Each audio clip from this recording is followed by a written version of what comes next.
Leitura diária da Bíblia. Hoje, dia 3 de junho de 2024, iremos ler os capítulos 7, 8, 9 e 10 de Esdras. Esdras vai para Jerusalém, capítulo 7. Depois dessas coisas, durante o reinado de Artaxerxes, rei da Pérsia, vivia um homem chamado Esdras.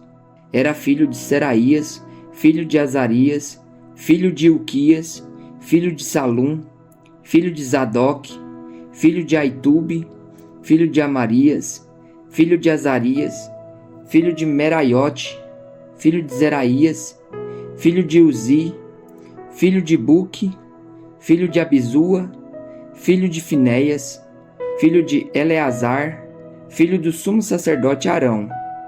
Este Esdras veio da Babilônia.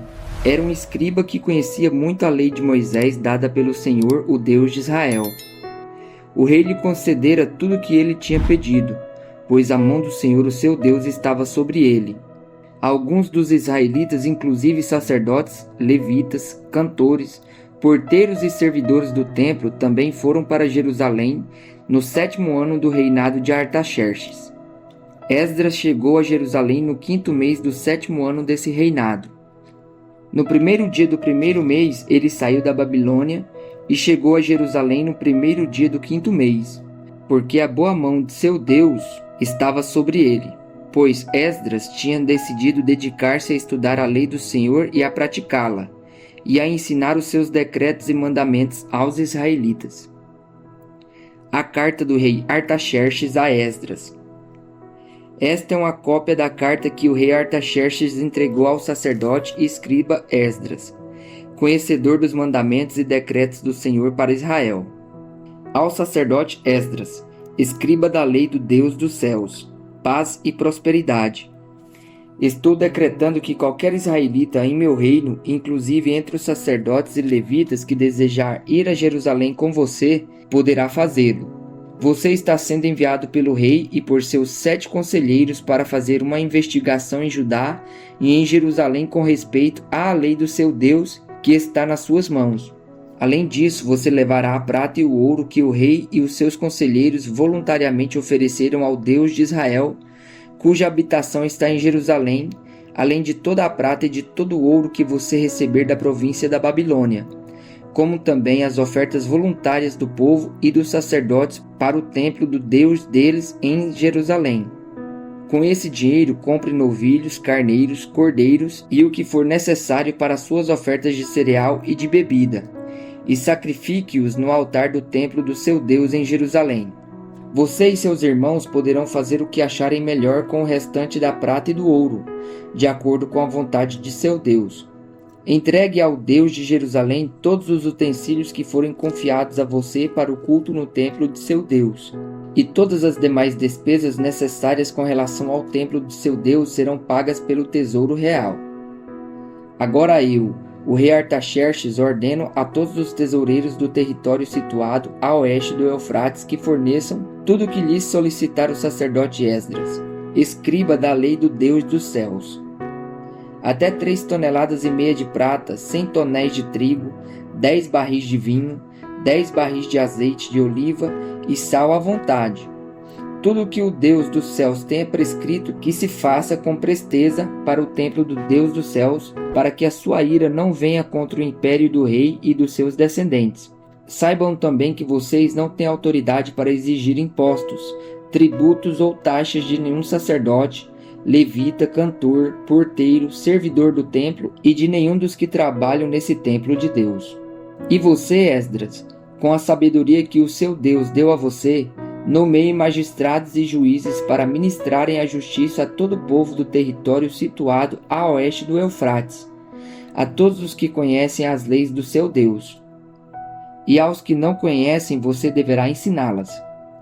Aquele que não obedecer à lei do Deus de vocês e à lei do rei, seja punido com a morte, ou com o exílio, ou com o confisco de bens, ou com a prisão. Bendito seja o Senhor, o Deus dos nossos antepassados, que pôs no coração do rei o propósito de honrar desta maneira o templo do Senhor em Jerusalém, e que por sua bondade favoreceu-me perante o rei, seus conselheiros e todos os seus altos oficiais. como a mão do Senhor, meu Deus, esteve sobre mim, tomei coragem e reuni alguns líderes de Israel para me acompanharem. A lista dos líderes das famílias que voltaram. Capítulo 8. Estes são os chefes das famílias e dos que com eles foram registrados, os quais saíram comigo da Babilônia durante o reinado do rei Artaxerxes. Dos descendentes de Finéias, Gerson. Dos descendentes de Tamar, Daniel. Dos descendentes de Davi, Atos. Dos descendentes de Secanias. Dos descendentes de Parós, Zacarias, sendo registrados com eles 150 homens.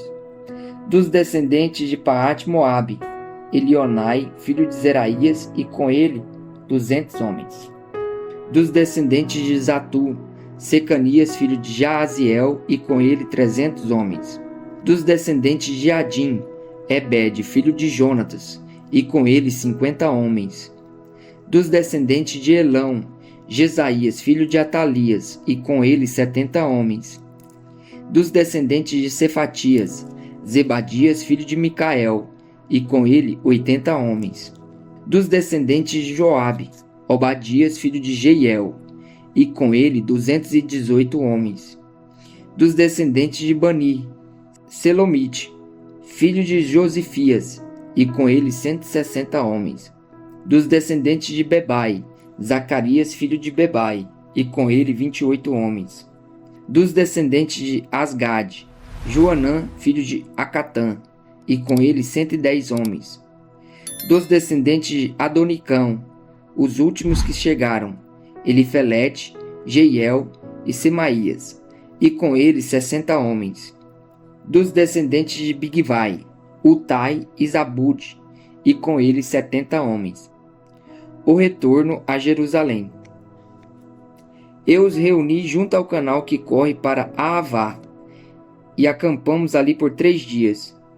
Quando passei em revista o povo e os sacerdotes, não encontrei nenhum levita. Por isso convoquei Eliezer, Ariel, Semaías, Eunatã, Jaribe, Eunatã, Natã, Zacarias e Mesulão, que eram líderes, e Joiaribe e Natã, que eram homens sábios. E os enviei a Idô, o líder de Casifia. Eu lhes falei o que deveriam dizer a Idô e aos seus parentes, os servidores do templo, em Casifia, para que nos trouxessem servidores para o templo de nosso Deus. Como a bondosa mão de Deus estava sobre nós, eles nos trouxeram Serebias, homem capaz dentre os descendentes de Mali, filho de Levi, neto de Israel, e os filhos e irmãos de Serebias, 18 homens. E também Asabias, acompanhado de Jesaías, dentre os descendentes de Merari, e os seus irmãos e filhos, 20 homens. Trouxeram ainda 220 dos servidores do templo, um grupo que Davi e os seus oficiais tinham formado para ajudar os levitas. Todos eles tinham seus nomes registrados. Ali, junto ao canal de Aava, proclamei jejum para que nos humilhássemos diante do nosso Deus e lhe pedíssemos uma viagem segura para nós e os nossos filhos, com todos os nossos bens. Tive vergonha de pedir soldados e cavaleiros ao rei para nos protegerem dos inimigos na estrada, pois lhe tínhamos dito: a mão bondosa do nosso Deus está sobre todos os que o buscam, mas o seu poder e a sua ira são contra todos os que o abandonam. Por isso jejuamos e suplicamos essa bênção ao nosso Deus, e ele nos atendeu. Depois separei 12 dos principais sacerdotes, a saber, Serebias, Asabias e 10 dos seus irmãos, e pesei diante deles a oferta de prata e de ouro e os utensílios que o rei, seus conselheiros, seus oficiais e todo Israel ali presente tinham doado para a casa do nosso Deus. Pesei e entreguei-lhes 22.750 quilos de prata, 3 toneladas e meia de utensílios de prata, 3 toneladas e meia de ouro, 20 tigelas de ouro pesando 8,5 kg e 2 utensílios finos de bronze polido, tão valiosos como se fossem de ouro. E eu lhes disse: tanto vocês como estes utensílios estão consagrados ao Senhor. A prata e o ouro são uma oferta voluntária ao Senhor, o Deus dos seus antepassados. Peço que os guardem bem até que os pesem nas salas do templo do Senhor em Jerusalém, diante dos sacerdotes principais dos levitas e dos chefes das famílias de Israel. Então os sacerdotes e os levitas receberam a prata, o ouro e os utensílios sagrados, depois de pesados, para levá-los a Jerusalém, ao templo do nosso Deus. No 12º dia do primeiro mês, nós partimos do canal de Ahava e fomos para Jerusalém. A mão do nosso Deus estava sobre nós, e ele nos protegeu dos ataques de inimigos e assaltantes pelo caminho. Assim chegamos a Jerusalém e ficamos descansando 3 dias. No 4º dia, no templo do nosso Deus, pesamos a prata, o ouro e os utensílios sagrados, e os demos a Meremote, filho do sacerdote Urias. Estavam com ele Eleazar, filho de Finéias, e os levitas, Josabade, filho de Jesua, e Noadias, filho de Benui. Tudo foi contado e pesado, e o peso total foi registrado naquela mesma hora. Então os exilados que tinham voltado do cativeiro sacrificaram holocaustos ao Deus de Israel: 12 touros em favor de todo Israel, 96 carneiros e 77 cordeiros, e como oferta pelo pecado 12 bodes, tudo oferecido como holocausto ao Senhor. Eles também entregaram as ordens do rei aos sátrapas e aos governadores do território a oeste do Eufrates, e ajudaram o povo na obra do templo de Deus. A oração de Esdras, capítulo 9. Depois que foram feitas essas coisas, os líderes vieram dizer-me: o povo de Israel, inclusive os sacerdotes e os levitas, não se mantiveram separados dos povos vizinhos e de suas práticas repugnantes, como os dos cananeus, dos hititas, dos ferezeus, dos jebuseus, dos amonitas, dos moabitas, dos egípcios e dos amorreus. Eles e seus filhos se casaram com mulheres daqueles povos e com eles misturaram a descendência santa. E os líderes e os oficiais estão à frente nessa atitude infiel. Quando ouvi isso, rasguei a minha túnica e o meu manto, arranquei os cabelos da cabeça e da barba e me sentei estarrecido. Então todos os que tremiam diante das palavras do Deus de Israel reuniram-se ao meu redor por causa da infidelidade dos exilados. E eu fiquei sentado ali, estarrecido até o sacrifício da tarde. Então, na hora do sacrifício da tarde, eu saí do meu abatimento com a túnica e o manto rasgados, e caí de joelhos com as mãos estendidas para o Senhor, o meu Deus, e orei: Meu Deus, estou por demais envergonhado e humilhado para levantar o rosto diante de ti. Meu Deus, porque os nossos pecados cobrem a nossa cabeça e a nossa culpa sobe até os céus. Desde os dias dos nossos antepassados até agora, a nossa culpa tem sido grande. Por causa dos nossos pecados, nós, os nossos reis e os nossos sacerdotes temos sido entregues à espada e ao cativeiro, ao despojo e à humilhação, nas mãos de reis estrangeiros, como acontece hoje.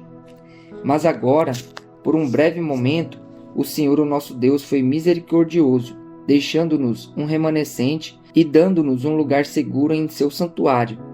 E dessa maneira, o nosso Deus ilumina os nossos olhos e nos dá um pequeno alívio em nossa escravidão. Somos escravos, mas o nosso Deus não nos abandonou na escravidão. Ele tem sido bondoso para conosco diante dos reis da Pérsia. Ele nos deu vida nova para reconstruir o templo do nosso Deus e levantar suas ruínas, e nos deu um muro de proteção em Judá e em Jerusalém. E agora, ó nosso Deus, o que podemos dizer depois disso? Pois nós abandonamos os mandamentos que nos deste por meio dos teus servos, os profetas, quando disseste: a terra que vocês estão conquistando está contaminada pelas práticas repugnantes dos seus povos. Com essas práticas, eles encheram de impureza toda essa terra. Por isso, não deem as suas filhas em casamento aos filhos deles, nem aceitem as filhas deles para os filhos de vocês. Nunca procurem o bem-estar e a prosperidade desses povos, para que vocês sejam fortes e desfrutem os bons produtos da terra, e a deixem para os seus filhos como herança eterna. Depois de tudo o que aconteceu por causa de nossas más obras e por causa de nossa grande culpa, apesar de nos teres punido menos do que os nossos pecados mereciam, ó Deus, e ainda nos teres dado um remanescente como este, Como podemos voltar a quebrar os teus mandamentos e a realizar casamentos mistos com esses povos de práticas repugnantes? Como não ficarias irado conosco? Não nos destruirias e não nos deixarias sem remanescente ou sobrevivente algum? Ó Senhor Deus de Israel, Tu és justo, e até hoje nos deixaste sobreviver como um remanescente.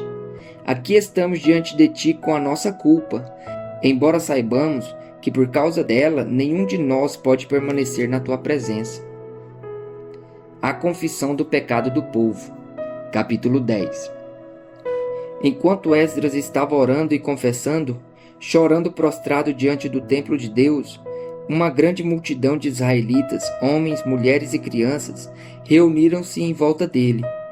Eles também choravam amargamente. Então Secanias, filho de Jeiel, um dos descendentes de Elão, disse a Esdras: Fomos infiéis ao nosso Deus quando nos casamos com mulheres estrangeiras, procedentes dos povos vizinhos. Mas, apesar disso, ainda há esperança para Israel. Façamos agora um acordo diante do nosso Deus e mandemos de volta todas essas mulheres e seus filhos segundo o conselho do meu Senhor e daqueles que tremem diante dos mandamentos de nosso Deus. Que isso seja feito com conformidade com a lei. Levante-se. Esta questão está em suas mãos, mas nós o apoiaremos. Tenha coragem e mãos à obra. Esdras levantou-se e fez os sacerdotes principais, os levitas e todo Israel jurarem que fariam o que fora sugerido. E eles juraram. Então Esdras retirou-se de diante do templo de Deus e foi para o quarto de Joanã, filho de Eliasibe. Enquanto esteve ali, não comeu nem bebeu nada, lamentando a infidelidade dos exilados. Fez-se então a proclamação em todo Judá e em Jerusalém, convocando todos os exilados a se reunirem em Jerusalém. Os líderes e as demais autoridades tinham decidido que aquele que não viesse, no prazo de 3 dias, perderia todos os seus bens e seria excluído da comunidade dos exilados. No prazo de 3 dias, todos os homens de Judá e de Benjamim tinham se reunido em Jerusalém. E no 20º dia do 9º mês, todo o povo estava sentado na praça que ficava diante do templo de Deus. Todos estavam profundamente abatidos por causa da reunião e também porque chovia muito. Então o sacerdote Esdras levantou-se e lhes disse: Vocês têm sido infiéis. Vocês se casaram com mulheres estrangeiras, aumentando a culpa de Israel. Agora confessem seu pecado ao Senhor, o Deus dos seus antepassados, e façam a vontade dele. Separem-se dos povos vizinhos e de suas mulheres estrangeiras. A comunidade toda respondeu em alta voz: Você está certo. Devemos fazer o que você diz. Mas há muita gente aqui, e esta é a estação das chuvas. Por isso não podemos ficar do lado de fora. Além disso, essa questão não pode ser resolvida em 1 dia ou 2, pois foram muitos os que assim pecaram. Que os nossos líderes decidam por toda a assembleia. Depois, que cada homem de nossas cidades que se casou com uma mulher estrangeira venha numa data marcada, acompanhado dos líderes e juízes de cada cidade, para que se afaste de nós o furor da ira do nosso Deus por causa desse pecado. Somente Jonatas, filho de Azael, e Jazeias, filho de Tiquivá, apoiados por Mesulão, e o levita Sabetai discordaram. E assim os exilados fizeram conforme proposto. O sacerdote Esdras escolheu chefes de família, um de cada grupo de famílias, todos eles chamados por nome. E no 1º dia do 10º mês eles se assentaram para investigar cada caso. No 1º dia do 1º mês terminaram de investigar todos os casos de casamento com mulheres estrangeiras. Os culpados de casamento misto. Entre os descendentes dos sacerdotes, estes foram os que se casaram com mulheres estrangeiras. Entre os descendentes de Jesua, filho de Josadaque, e de seus irmãos, Maazéias, Eliezer, Jaribe e Gedalias. Eles apertaram as mãos em sinal de garantia de que iam despedir suas mulheres, e cada um apresentou um carneiro do rebanho como oferta por sua culpa. Entre os descendentes de Imer, Anani e Zebadias. Entre os descendentes de Arim, Maazéias, Elias, Semaías, Jeiel e Uzias. Entre os descendentes de Pazur, Elionai, Maazéias, Ismael. Natanael, Josabade e Eleasa. Entre os levitas, Josabade, Simei, Quelaías, também chamado Quelita, Petaías, Judá e Eliezer. Entre os cantores, Eliasibe. Entre os porteiros, Salum, Telém e Uri. E entre os outros israelitas, entre os descendentes de Parós, Ramias, Gesias, Malquias, Miamim, Eleazar, Malquias e Benaia. Entre os descendentes de Elão, Matanias, Zacarias, Jeiel, Abdi, Jeremote e Elias. Entre os descendentes de Zatu, Elionai, Eliasibe, Matanias, Jeremote, Zabade e Aziza. Entre os descendentes de Bebai, Joanã, Ananias, Zabai e Atlai. Entre os descendentes de Bani, Mesulão, Maluque, Adaías, Jazube, Seal e Jeremote. Entre os descendentes de Paat-Moabe, Adná, Quelau, Benaia, Maazéias, Matanias, Bezalel, Binui e Manassés. Entre os descendentes de Arim, Eliezer, Isias, Malquias, Semaías, Simeão, Benjamim, Maluque e Semarias. Entre os descendentes de Azum, Matenai, Matatá, Zabade, Elifelete, Jeremai, Manassés e Simei. Entre os descendentes de Bani, Maadai, Anrão, Uel, Benaia, Bedias, Queluí, Vanias, Meremote, Eliasibe, Matanias, Matenai e Jaazai. Entre os descendentes de Benui, Simei, Selemias, Natã, Adaías, Maquinadbai, Sazai, Sarai, Azarreel, Selemias, Semarias, Salum, Amarias e José. Entre os descendentes de Nebo, Jeiel, Matitias, Zabade, Zebina, Jadai, Joel e Benaia. Todos esses tinham se casado com mulheres estrangeiras, e alguns deles tiveram filhos dessas mulheres.